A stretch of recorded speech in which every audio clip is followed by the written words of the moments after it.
Paris, 19 de outubro de 1901. O campo de Saint-Cloud estava lotado. Um dirigível alongado N6 luta contra os ventos laterais. O piloto, um brasileiro, franzino, 50 quilos, terno impecável e colarinho alto, precisa contornar a Torre Eiffel e voltar em 30 minutos. Se o motor falhar, ele despenca sobre os telhados de Paris. Ele contorna o ferro da torre com a precisão de um cirurgião. O cronômetro marca 29 minutos e 45 segundos. Ele venceu. Mas enquanto a multidão delira, Alberto olha para o relógio de bolso e percebe que o tempo da humanidade acabou de acelerar. Apertem os cintos, vamos decolar na vida do homem que não aceitava limites, mas foi esmagado pela sua própria criação.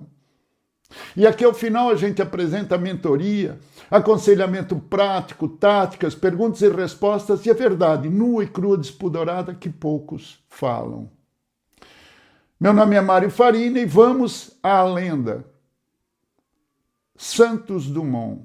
Imagine um jovem que cresceu lendo Júlio Verne no meio das plantações de café de Ribeirão Preto, cidade do interior de São Paulo. Alberto não era um fazendeiro, ele era um sonhador mecânico. Quando chegou a Paris, aos 18 anos, ele não foi para as festas, foi para as oficinas. Alberto Santos Dumont nasceu em 20 de julho de 1873 em Cabangu, Minas Gerais, filho de uma família próspera, ligada ao café. Mas a sua lenda não nasce da riqueza em si, nasce do que ele fez com a liberdade que essa condição lhe deu. Enquanto muita gente herda conforto e o transforma em acomodação, Santos Dumont herdou condições e as converteu em inquietação, curiosidade mecânica e desejo de romper um dos maiores limites simbólicos da humanidade, o de voar. Sua infância e adolescência foi em Ribeirão Preto. Ainda jovem, mostrou fascínio por máquinas, motores e engrenagens. Mais tarde encontrou em Paris o cenário ideal para transformar obsessão em experiência. A capital francesa vivia embriagada de modernidade, eletricidade, aço, velocidade e espetáculo. O mundo aprendia a acelerar e Santos Dumont não queria assistir a essa aceleração da plateia, queria participar dela como inventor. Sua fama inicial veio com os dirigíveis, e não se tratava apenas de subir aos céus, mas de controlá-los. Esse detalhe é decisivo. Muitos podiam sonhar com o voo, poucos conseguiam transformá-lo em domínio real do espaço. Santos Dumont chamou a atenção em Paris quando passou a conduzir seus aparelhos com precisão, elegância e audácia, transformando a invenção em demonstração pública. O público via, a cidade comentava, a imprensa repercutia. Ele deixou de ser apenas um experimentador de oficina para se tornar uma figura internacional, ao mesmo tempo científica, esportiva e quase teatral. Quando venceu em outubro de 1901 o Prêmio Deutsch, ao contornar a Torre Eiffel e regressar dentro do tempo exigido, não parecia apenas ter cumprido um desafio técnico, parecia ter domesticado o impossível diante dos olhos do mundo. Mas o que torna Santos Dumont ainda mais fascinante é que ele não pensava apenas no momento glorioso do voo, pensava em toda a engenharia prática ao redor dele. Para guardar seu dirigível já inflado e pronto para uso, concebeu um hangar com grande porta de correr, solução engenhosa e à frente do seu tempo. Esse tipo de detalhe revela o verdadeiro tamanho do inventor. Não o homem do efeito isolado, mas o homem capaz de perceber o sistema inteiro da aventura. Na mesma linha de funcionalidade aplicada ao voo, sua amizade com Louis Cartier ajudou a consagrar outro símbolo da modernidade. Precisando consultar as horas sem tirar as mãos dos comandos, Santos Dumont inspirou Cartier a criar para ele, em 1904, um relógio de pulso que se tornaria histórico. Em Santos Dumont, até a necessidade prática parecia ganhar forma, elegante e apontar para o futuro. Relógio de pulso à época era para as mulheres. E talvez um dos episódios mais encantadores de sua trajetória esteja no dirigível número 9, La Baladeuse. 12 metros de comprimento, 6 de diâmetro, motor a gasolina 3 HP, 261 metros cúbicos e fazendo 23 km por hora. Em 1903. Pequeno, ágil e pensado para deslocamentos leves, ele parecia antecipar um sonho que ainda hoje mobiliza engenheiros e visionários. o do veículo voador individual. Com ele, Santos Dumont cruzava os céus de Paris, descia em ruas, aproximava-se de paradas e realizava até voos noturnos. Com ele, compareceu à parada de 19 de julho. Era como se dissesse, ainda no início do século XX, que voar não precisava ser apenas façanha extraordinária, podia também se aproximar da vida cotidiana. Não se deve confundir isso com os projetos atuais de carros voadores em sentido técnico direto, mas a afinidade de imaginação é poderosa demais para ser ignorada. Ali, uma vez mais, Santos Dumont parecia ensaiar o futuro, antes que o futuro tivesse linguagem para se explicar. Mas a lenda de Dumont não para nos balões e dirigíveis. Ele ganha outra dimensão quando ele entra na história dos aparelhos mais pesados que o ar. Com 14 bis, em 1906, realizou em Paris uma decolagem autônoma, pública e documentada diante de testemunhas e instituições, tornando-se marco decisivo da aviação. No Brasil, isso transformaria para sempre no pai da aviação. Fora do Brasil, sua importância permanece igualmente enorme como pioneiro do voo público e da demonstração concreta de que a navegação aérea podia deixar de ser fantasia para se tornar realidade verificável. Mesmo existindo o conhecido debate histórico com os irmãos Wright, o peso simbólico e técnico de Santos Dumont no desenvolvimento da aviação é indiscutível. Há algo de profundamente singular em sua figura, porque ele reunia elegância social e radicalismo inventivo. Era visto em Paris como um homem refinado, de presença marcante, mas sua verdadeira distinção estava em outro ponto. Ele colocava o próprio corpo dentro da experiência. Não inventava a distância segura. Subia, arriscava, testava, caía, voltava. Várias quedas. Isso dá à sua trajetória uma densidade especial. Ele não era apenas um financiador da inovação. Era a parte física da aposta. Mais tarde seguiria contribuindo com novas máquinas, como a Demoiselle, reforçando sua condição de pioneiro não apenas do voo como espetáculo, mas do voo como caminho técnico, real, compartilhável. Nos anos finais, o peso emocional de sua trajetória se tornou mais visível. O homem que ajudou a aproximar a humanidade do céu passou a carregar um sofrimento profundo, agravado pela saúde frágil e pela dor de ver a aviação também associada à destruição. Sua história, por isso, termina cercada não apenas de glória, mas também de uma delicada humanidade. E talvez seja justamente isso que faz sua lenda permanecer tão viva. Porque Santos Dumont não foi apenas um inventor brasileiro célebre. Foi o homem que encarnou a passagem do sonho para a técnica, da imaginação para a prova, do delírio humano de voar para a realidade concreta do voo. Ele não se contentou em admirar o horizonte. Ele quis entrar no horizonte.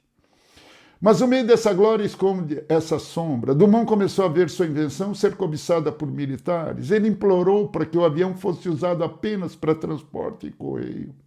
Em 1914, a Grande Guerra explodiu e os aviões começaram a lançar bombas e metralhar soldados. Dumont entrou em colapso. Ele viu seu sonho de unir os povos transformar-se em um pesadelo de destruição. Ele voltou ao Brasil, mas não encontrou paz. Suas crises de esclerose múltipla e depressão se agravaram. O final da linha foi trágico e poético. Em 1932, durante a Revolução Constitucionalista, ele ouviu o ronco dos motores de aviões bombardeando brasileiros no Guarujá. Ele chorou. Não suportou ver seu filho matando seus irmãos. Em 23 de julho, o homem que deu asas à humanidade decidiu que não queria mais tocar o chão. Sua morte foi uma declaração de luto pelo que o homem fez com a ciência. Duas pérolas que eu extraio daqui para comentários. Ele não esperou que o mundo acreditasse para começar a construir. Esse é o ponto. Visionários maduros não ficam mendigando consenso precoce, eles testam, ajustam, demonstram e deixam que a realidade vá vencendo a incredulidade. A outra pérola foi desapego lucrativo. Ele acreditava que certas invenções são tão fundamentais que cobrar por elas seria um crime contra o progresso. Ele não registrava patente de suas invenções. Ele inventou o relógio de pulso para resolver um problema de usabilidade uma utilidade e o deu ao mundo. Sua pérola é a prova de que o legado é mais eterno que o dividendo. Para refletir, ele ensina que o futuro não é descoberto apenas por gênios, é construído por gente que tolera a dúvida, a repetição, frustração e ridículo social sem abandonar a visão central. Muita gente tem ideia boa, pouca gente aceita pagar o preço da experimentação, porque experimentar é correr o risco de parecer tolo antes de parecer brilhante. Isso dói no ego, na reputação e muitas vezes dói no bolso. Lições. Visão sem protótipo é fantasia. Se você diz que quer mudar sua carreira, seu negócio, sua área, mas não produz testes concretos, você ainda está no campo do desejo, não do projeto. Segunda lição, faça demonstrações públicas quando necessário. Em certas fases você precisa parar de explicar e começar a mostrar. Portfólio, piloto, protótipo, entrega, apresentação, prova de conceito, prova real.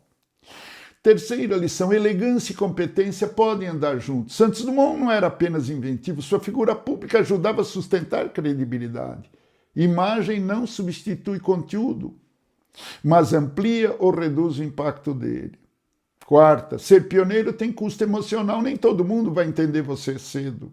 Nem todo mérito será reconhecido com a velocidade que você gostaria. Pioneiro precisa de espinha psicológica. Força interior. Táticas práticas. Foco na experiência do usuário. Antes desse termo existir, Dumont já o praticava. O relógio de pulso e a ergonomia dos seus aviões eram focados no conforto e na praticidade. Na sua carreira, não foque apenas no produto. Foque em como o cliente se sente ao usá-lo. A força do open source. Às vezes, liberar conhecimento gera uma autoridade de marca que dinheiro nenhum compra. Compartilhe parte do seu segredo para se tornar a referência máxima na sua área. Inovação adaptativa. Dumont começou com balões, passou para dirigíveis e chegou aos aviões. Ele nunca se apegou a uma única tecnologia. Esteja pronto para abandonar a sua maior criação se algo melhor surgir no horizonte. Sensibilidade ética. Dumont nos ensina que o profissional não pode estar descolado da ética. Questione-se. O que o meu trabalho está causando no mundo? O sucesso sem consciência é o caminho mais curto para a depressão. Perguntas e respostas. O que Santos Dumont fez para entrar na história? Seus experimentos com balões, dirigíveis, especialmente o voo público do 14 bis em 1906, marcam o importante da aviação na Europa. Qual sua maior virtude profissional? Juntar visão e execução. Ele não ficou só na teoria do voo, construiu, testou, mostrou, modificou. O que um profissional comum aprende com ele? Que projeto grande exige protótipo, paciência, visibilidade e tolerância ao ceticismo alheio. Dumont realmente inventou o avião? Sim, no sentido de um aparelho que decola por meios próprios perante uma comissão oficial. Os americanos, irmãos Wright, usavam catapultas e trilhos. Dumont deu autonomia ao voo. Aos irmãos Wright, o benefício de ter criado uma indústria. Como era sua relação com o dinheiro? Ele era herdeiro de uma fortuna colossal, que lhe permitia ser altruísta, mas ele gastava tudo em pesquisa. O dinheiro era apenas combustível para suas ideias, nunca o destino final. Qual o impacto do relógio Cartier Santos? Ele mudou a história da relojoaria e do comportamento masculino. Antes, o relógio de pulso era coisa de mulher. Dumont tornou acessório do homem de ação. Verdade nua e crua, despoderada, desavergonhada, sem vergonha mesmo, que poucos comentam. O mercado admira a inovação pronta. Quase nunca aplaude a fase em que ela parece esquisita. Esse é um tapa de realidade para muita gente talentosa. Você quer ser pioneiro? Então aceite parecer estranho por um tempo. Aceite que parte das pessoas vai rir de você, duvidar, diminuir ou te ignorar. O problema é que muita gente quer o prestígio do pioneirismo, mas não suporta a solidão do pioneiro. Santos Dumont nos lembra que o novo nasce primeiro, como um desconforto social. E se você gostou desse episódio, deixe o seu like, o dedinho não dói, se inscreve no canal, escreva comentários, pessoas que você quer ver aqui tratadas no nosso projeto, sugestões, o nome de lendas. E não esqueça,